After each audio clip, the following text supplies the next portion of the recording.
actually, where is the Chancellor? You know, there was an urgent question today in the House of Commons. She sent her deputy, Darren Jones, out to field the awkward questions.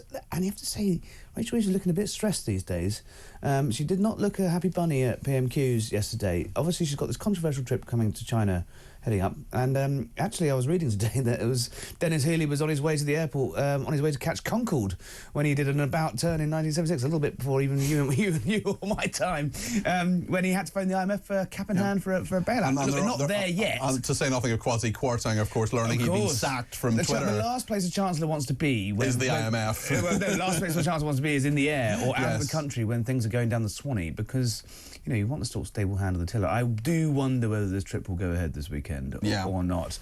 Although, interestingly, I mean, there's a whole chapter in your book with James Heal out of the blue about Liz Truss and her changing attitude to China. I wonder, with that in mind, if I were the Chinese, I might be a bit confused as to what the British attitude is, because it seems to have done a 180 about 3 or 4 times in the last 10, 15 years. Yeah, I mean, but Liz Truss obviously taking a very hard line towards them towards the end, wanted to sort of designate them as an official threat. Boris was a little bit more relaxed. Rishi Sunak obviously had a sort of quite Treasury viewpoint on it, which is, you know, we can't pull the plug on all this investment and all these imports and exports and the like. Starmer's trying to kind of ride 2 horses really on this, saying, look, we need to be clear-eyed about the threat, and David Lammy will talk about progressive realism or whatever nonsense he has as his mantra. I mean, I've listened to, tried to get my head around that a few times, but look, it's clear that... As long as you've watched someone Celebrity Mastermind. I have indeed, indeed, Marion Antoinette. They're obviously trying to reset relations all around the world, but at the same time, you know, you're having an incoming president in Donald Trump who is extremely clear-eyed about China, and, you know, under Boris caused all sorts of chaos for the government around, you know, stripping Chinese infrastructure out of our telecoms and things like that. So I do think those things are going to clash up. Obviously, Starmer sat down with the Chinese at the G20 not long ago. David Lammy's been out to Beijing. Reeves is due there now.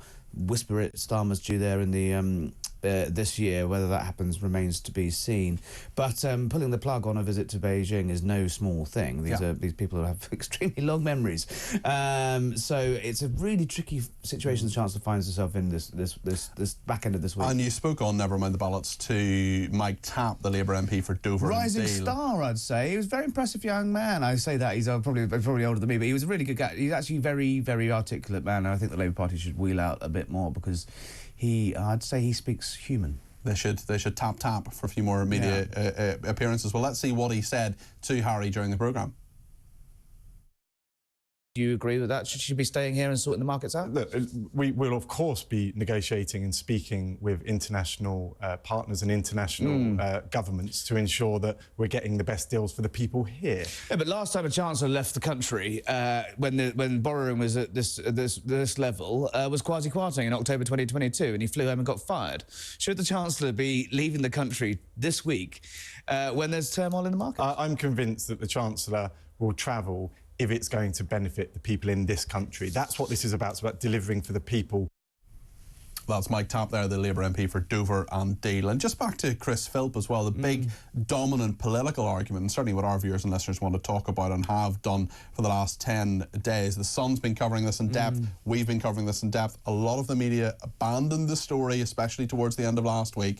I just wonder, in regard to an inquiry, what do you feel in your bones? Do you think a national inquiry is going to happen? Well, we've had Andy Burnham come out today now and say that there should be a national inquiry. He's normally a pretty good canary in the coal mine of where he's got a remarkable habit. And if you remember back to lockdown and COVID era, he was very, very good at getting his sort of punches in first when he could see which way the wind was blowing. There was a softening in the language last night from Keir Starmer's team at Number 10, saying he was open-minded about Jess Phillips said that as well. Yeah, and well, you know, he'll be guided by victims, and obviously, you know, we've had victims coming forward and saying they do want an inquiry. Well, we haven't had, and we talked about this on the show a little bit, and the word reckoning comes up a lot. Is you know, because of the way this story has developed over the last 20 years, 15 years really, 20 that dates back years and years before that, but there's been a sort of drip of stories about it. There's never been a sort of moment of sort of national recognition of quite how serious and grim and horrific this the situation is and what the underlying causes and what and whether do you think Chris Philp gets that? Because we've seen the Alexis J report, for example, 20 recommendations. We had Kemi Badenoch at Prime Minister's Questions yesterday saying they accepted 18 of them, but they didn't implement them. They had 18 months, they didn't implement them. Now Labour says they're working at pace to implement them. Well, they haven't done anything in 6 months. Some of these things are very knotty to implement, though. It's not just you can just say, look, you can say yes, we're going to implement them. But you would imagine if you were the Home Office, wouldn't you? If you knew Jess Phillips was coming in as a minister, that they'd be ready to press go on day one. You would, but then a lot of these will all require primary legislation, and you'll remember that the painful process of that can take months and even years to get into position, enters consultations, and you've got to get this stuff right, essentially, because otherwise you end up being, spending the rest of the time in the courts.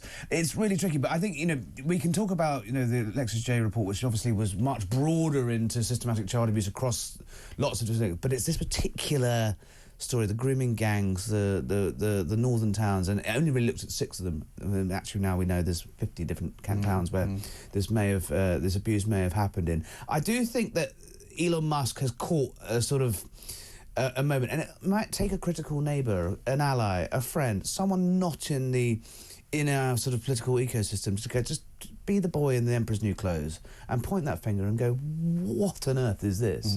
And, even Alexis J said, it's not how she would like to have happened, but, it has given it a fresh impetus. It has put it front and centre. It's a little bit like, almost in a weird way, Mr. Bates in the post office. We knew this had happened. We knew all of these strands of the story. We knew all the outrage about it, but it wasn't until the sort of nation came together, and it was almost this time last year, wasn't it? In this sort of moment of clarity when actually Westminster gets the electric shock therapy that it occasionally needs to sort of kick in. So if that happens, that's a good thing. But what they'll argue over is, do we really need another sort of full years of investigation with lawyers lining their pockets, or is there a way we could actually crystallise what we know about it, bringing the strands together in a shorter, sharper way? And I think that's what the Tories are pushing for. Well, let's just see and hear what Chris Philp had to say. Which police? So you want essentially a show trial? I want to know who covered this up. I want to know who failed these victims by being negligent, by disbelieving their accounts. I want to see a day of reckoning for those people who did not do their job properly. That's not an inquiry, though. That's a show trial. No, it's not a show trial. It's getting to the truth about what happened. It's finding out if there are other towns where this happened that we don't even know about sitting here today. So, Harry, your show, Never Mind the Ballots, it's on Talk's YouTube page now, and you recorded it today? Today, So very good. Right up to date. Every Thursday we'll be back for. In fact, we're not doing it next Thursday, but we'll be back for Donald Trump's inauguration next Monday. So we should have some lively guests from both sides of the pond, looking at what's going to be, by anyone's account, it's going to be an astonishing moment. It's not going to be dull, is it? It never is with Donald Trump. I've been watching some of the footage this afternoon of Jimmy Carter's funeral. Yes. And you have you have every living president. 5 of them. 5 of them now. You had George Bush sort of tapping Obama on the stomach. You have Kamala Harris and Mrs. Biden sitting next to each other, clearly hating each other. Yes. There's pretending they love each other. Democrat bad blood. You've got Obama, chatting to Donald Trump, and it's one thing. It's a little bit. It's like when we see the sort of PMs line up at the cenotaph. It's it is a very exclusive club, but only those 5 people can really know what it's like. And when you see all of them together, even at a funeral, there was so much politics going on there, and so we'll see that almost on steroids on the steps of Congress. And of course, Kamala Harris has a role as vice president, doesn't she, with the swearing in and the inauguration? But what I don't think we'll see is the sort of horrific scenes in Washington in the run-up to the handover of power from Trump to Biden.